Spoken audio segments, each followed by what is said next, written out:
Hello and welcome to today's shorter video.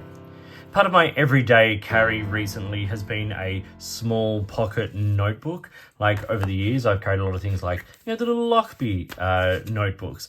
But in the last little while, I've gone back to my original love, the Field Notes notebook. I carried Field Notes notebooks every day for years, particularly when I was just getting back into fountain pens and was carrying pencils everywhere. I was a woodcase pencil guy, and Field Notes were my notebook of choice. There's, a nice sort of a vintage or sort of retro feel about the Field Notes. And this is the Acadia National Park memo book. Just a couple of others here that I've got that came as part of this set. You've got the Yosemite National Park and Zion National Park books there. Now, what's really interesting about these is these are not fountain pen friendly, but in my everyday carry recently, the reason I've gone back to Field Notes is because I've been using the Wingback. You can see there, Wingback mechanical pencil in brass. This is a 0.9 pencil. It's awesome to write with, and you can see in comparison to like the Field Notes size, it's a really sort of solid sort of fit. And the paper in Field Notes works really well with a pencil. I've also been carrying the tactile turn bolt action pen, and the refill I have in this, which is the one of the Pilot, like the Juice Up, I think it is, refill, is just brilliant and also works really well on Field Notes. So, as I said, I've been using these for a while. The other day, I was on Temu, and I found these notebooks on Temu. So this is the Everglades National Park Pocket Notebook. You can see it's very similar, styling, very similar, size, quite similar, slightly different sort of profile on the corner there. You can see, it's a slightly different sort of cut corner. Those kinds of things.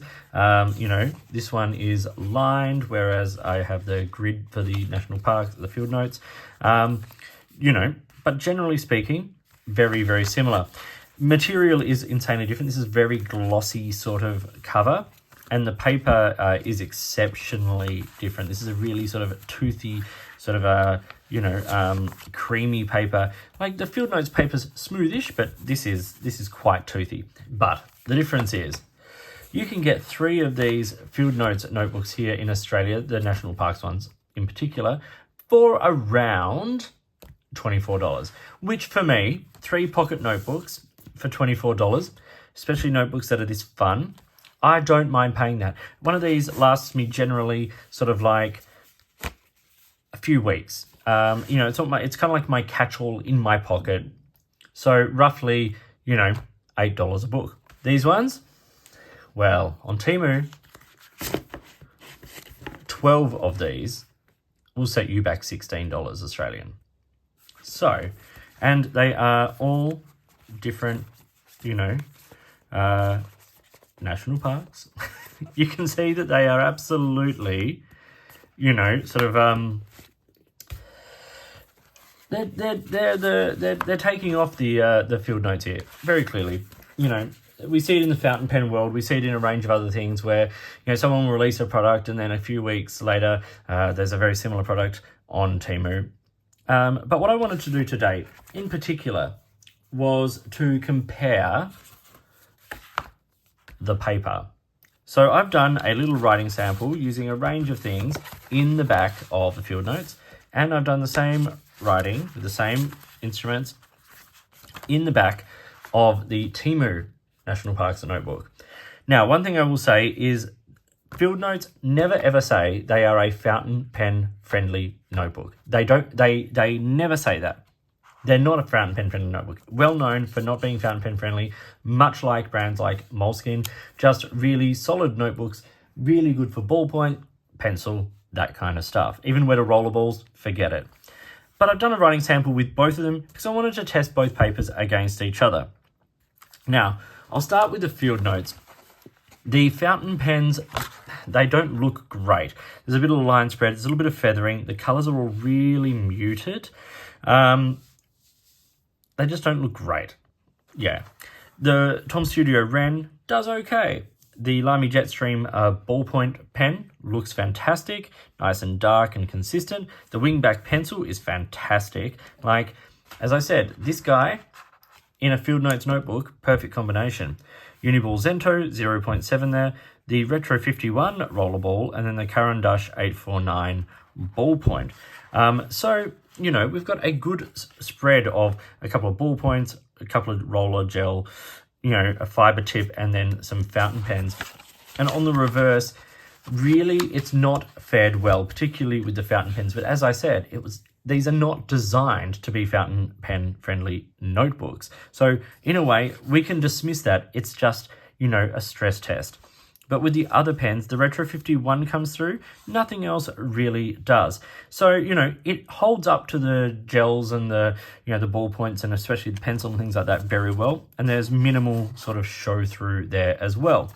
So how does its, you know, Temu cousin compare? Well, one thing I will say is that we get a little bit truer color from the fountain pen inks. The lines hold a little tighter. Let's pull these up really close alongside each other. So these are all the same nibs. And I think the lines are much tighter there on the Temu notebook.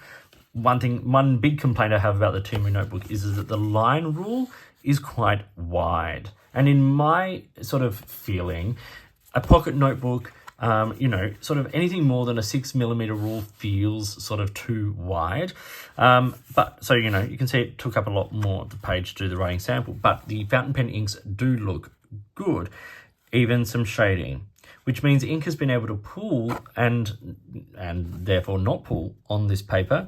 And there's even a couple of hits in the Waterman there of sheen. So, interesting. The Tom's Studio Ren, perfectly fine.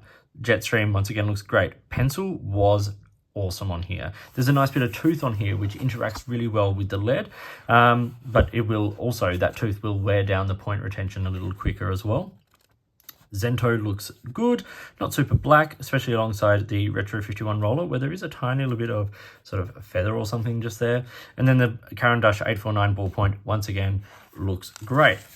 On the reverse of this, it's interesting. So, a couple of the lighter fountain pens, the Cross Townsend and the Platypus, they don't bleed through. You can see them through, but they don't bleed through. The Pelican bleeds through. That's a really wet pen. In fact, that left dots on the corresponding page. The Broad Gravitas nib bleeds through a little bit.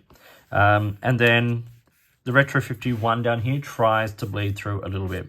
So basically, I think this paper actually performs a little better than the Field Notes. Let's now look at them on the reverse of that page, side by side. So you can see the fountain pens bleed through a heck of a lot more. The Retro 51 bleeds through a heck of a lot more on the Field Notes, but I think the Field Notes has less show through. If we look down here, like this Tom Studio Ren, the Lamy Jetstream, you can read that through the page. So that's the advantage here of the Field Notes versus the slightly better fountain pen or sort of wetter pen, you know, sort of compatibility of the Temu notebook. So, what are my thoughts? Well, firstly, this is a really good deal. 12 of these notebooks. 12 pocket notebooks for 16 Australian dollars. That's a good deal. They're nice fun covers, you know, they're very clearly, as I said, sort of ripping off the style of the Field Notes National Parks. And these National Parks notebooks are insanely popular. Like, I've used a couple of sets of these now. Prior to that, I always just used the plain brown Field Notes, the classic Field Notes, but I'm going to be changing to these consistently now. I think these are great.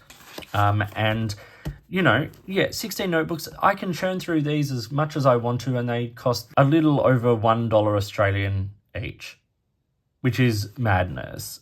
They're very clearly enjoying the success of the Field Notes. So will I permanently change over to the Temu? Probably not. I quite like the field notes. I like the feel of the field notes. This sort of more rustic cardboard cover. It's a little sort of more sturdy than the Temu. I like the whiteness of the paper. I like the fact that I can get it in grid. So for me, I will be staying with field notes and probably, giving these out to, friends or using them for short-term projects and things like that. They're fun, but there's something nice about the field notes that sets it apart. So interesting comparison and always fun to see what you can find on sites like Temu. So I hope you found this video interesting. Please like and subscribe, hit the notifications button, all that kind of stuff. If you've got products you think I should be looking at, or if there's a way you'd like to support the channel, I would love to hear from you. In the meantime, enjoy your notebooks, be they Temu or the beautiful real deal of the field notes, and I'll talk to you soon.